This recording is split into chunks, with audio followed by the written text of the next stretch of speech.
আসসালামু আলাইকুম। নমস্কার বন্ধুরা, কেমন আছো সবাই? আশা করি সবাই খুব ভালো আছো। তোমাদের সবাইকে স্বাগত জানিয়ে আজকে একটা নতুন রেসিপি শুরু করছি। এটা আমি বানিয়েছি আজকে কুমড়ো দিয়ে ডিমের তরকারি। এটা দেখতেও খুব সুন্দর লাগছে আর এটা কিন্তু খেতে অসাধারণ। খুব বেশি রিচ হয় না, খুব একটা মিষ্টি কুমড়ো দিয়ে, তাই একটু মিষ্টি মিষ্টি তরকারি। 3টে ডিম আমি নিয়ে নিচ্ছি, তোমরা চাইলে 2টো ডিমও নিতে পারো। এখানে পরিমাণ মতো নুন দিয়ে দিচ্ছি, নুনটা নিজেদের স্বাদ মতো দিয়ে নেবে। দিয়ে দেবো অল্প গোলমরিচ। আমি গোলমরিচটা কিন্তু একটু দানা দানা করে গুঁড়ো করে নিয়েছি, তোমরা চাইলে পাউডার ইউজ করতে পারো।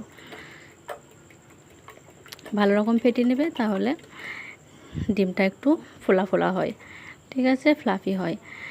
এরপরে একটা পাত্রে আমি একটু তেল নিয়ে নিচ্ছি। অবশ্যই এখানে রিফাইন্ড তেল নেওয়ার চেষ্টা করবে। সরষের তেল দিলে হয়তো কাঁচা গন্ধ তো সরষের তেলে থেকে যেতেও পারে, তাই বলছি এখানে একটু রিফাইন্ড তেল দিয়ে নেবে। এরপরে মিশ্রণটা এখানে ঢেলে দেবে আর গ্যাসের উপরে অন্য একটা পাত্রে অল্প, দেখলে কতটুকু জল দিয়েছি, অল্প একটু পাত্রে জল দিয়ে এটাকে গ্যাস অন করে ভাপতে দিলাম। তোমরা যদি চাও তাহলে ভাতের হাঁড়ির মুখেতেও এটা দিয়ে ভেপে নিতে পারো, তোমার কাজটা অনেক তাড়াতাড়ি হয়ে যাবে। এদিকে আমি মিষ্টি কুমড়োটা একটু কেটে নিচ্ছি, এটা ফ্রেশ একেবারে আমাদের গাছের, ঠিক আছে। এখানে রয়েছে 2টো মিডিয়াম থেকে একটু বড় সাইজের পেঁয়াজের কুচি, 2টো টমেটো কুচি, আর রয়েছে 3 চামচের মতো আদা রসুন কাঁচা লঙ্কা থেতো করা বলতে একটু দানা দানা করে বাটা, আর আছে গোলমরিচের গুঁড়ো। আমাদের ডিমটা কিন্তু ভাপা হয়ে গেছে। এরপর আমি একটা পাত্রে সরষের তেল নিয়ে নিচ্ছি। এখানে আমি আলুগুলো একটু ভেজে নিচ্ছি।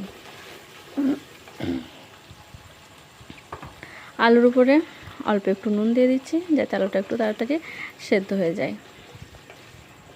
এরপর একটু দিয়ে দেবো হলুদ গুঁড়ো, সুন্দর কালার আনার জন্য।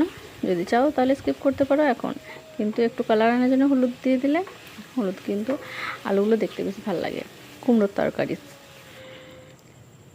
আলুটা যখন বেশ কিছুটা ভাজা ভাজা হয়ে যাবে, তারপরে আমরা এখানে কুমড়োগুলো দেব,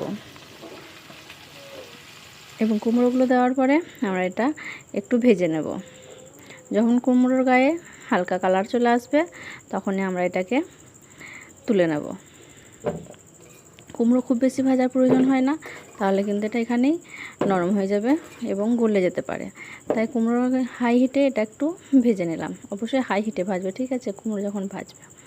এরপর আমরা দেখো এদিকে আমি আমার ডিমটা পিস পিস করে নিয়েছি। ওই কড়াতেই আমি নিয়ে নিচ্ছি ফোড়নের জন্য আমি কী নিচ্ছি দেখি। প্রথমে এখানে আমি ডিমগুলো একটু ভেজে নিই, ঠিক আছে। ডিমগুলো একটু লাল লাল করে ভেজে নেব, তারপর এটাকে তুলে নেব এবং কড়াটা আমি একটু পরিষ্কার করে নেব, আর নিচেতে সব বসে গেছে। ওই কড়াতে আমি দিয়ে দিলাম সরষের তেল,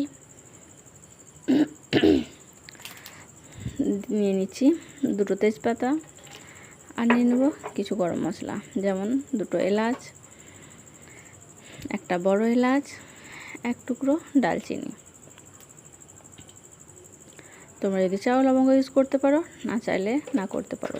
এখানে অল্প একটু গোটা জিরে নিয়ে নিলাম। এরপর দিয়ে দিলাম আমি ফোড়ন থেকে মিষ্টি গন্ধ যখনই বের হবে, তখনই আমরা এখানে আমাদের পেঁয়াজ কুচিটা দিয়ে দেবো।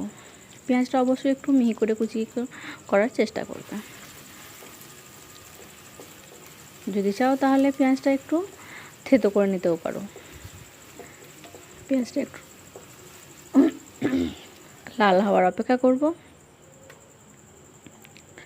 আদা রসুন পেঁয়াজে যখন হালকা কালার ধরবে, তখনই আদা রসুন কাঁচা লঙ্কা পেস্টটা এখানে দিয়ে দেবো। পেস্টের এখানে এটা করিনি, আমি বেটে নিয়েছি একটু দানা দানা করে, ঠিক আছে। তোমরা চাইলে পেস্ট ব্যবহার করতে পারো।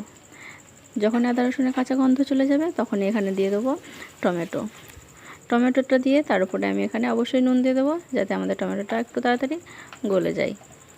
নুনটা অবশ্যই নিজেদের স্বাদ মতো দেবে। আমি প্রতিটা ভিডিওতেই বলি, নুন এবং ঝাল অবশ্যই নিজেদের স্বাদ মতো দেবেন।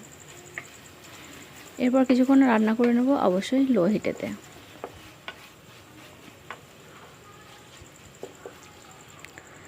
অল্প একটু জল দিয়ে দিলাম, শুকনো শুকনো হয়ে গিয়েছিলো। তারপরে দিয়ে দিলাম মশলা, 1/2 চামচ দিলাম হলুদ গুঁড়ো, অল্প একটু দিলাম ঝাল লঙ্কার গুঁড়ো, আর দিয়ে দিলাম হাফ চামচের মতো কাশ্মীরি লঙ্কার গুঁড়ো, হাফ চামচ দিলাম আমি ধনে গুঁড়ো, হাফ চামচ জিরে গুঁড়ো, আর হাফ চামচ দিলাম আমি মিট মশলা। হ্যাঁ, ঠিক শুনেছেন, আমি কিন্তু মিট মশলাই দিয়েছি। আর দিয়ে দিলাম 1 চামচের মতো গোলমরিচের গুঁড়ো। এরপরে এই মশলাটা আমি একটুক্ষণ কষিয়ে নেব।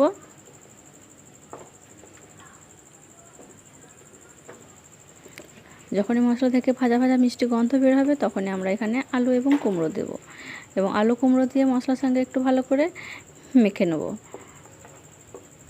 অবশ্যই কাজটা লো হিটে মেখে নেওয়ার পরে দিয়ে দিলাম পরিমাণ মতো জল, এবং আমি কুমড়ো এবং আলুটা অবশ্যই সেদ্ধ হতে দেবো। এবারে যদি চাও তাহলে এই মুহূর্তে ডিমগুলো কুমড়ো আলুর উপরে দিয়ে দিতে পারো, আমি কিন্তু এখন দেবো না। 80%-এর মতো সেদ্ধ হয়ে যাবে যখন, তারপরে আমি ডিমটা এখানে দেবো। এখন আমার কুমড়ো আলু সেদ্ধ হয়ে গেছে। কুমড়ো তো পুরোই সেদ্ধ হয়ে যাবে, আলুটা কিন্তু 80% সেদ্ধ হবে, ঠিক আছে। এর উপর আমি দিয়ে দেবো ডিম।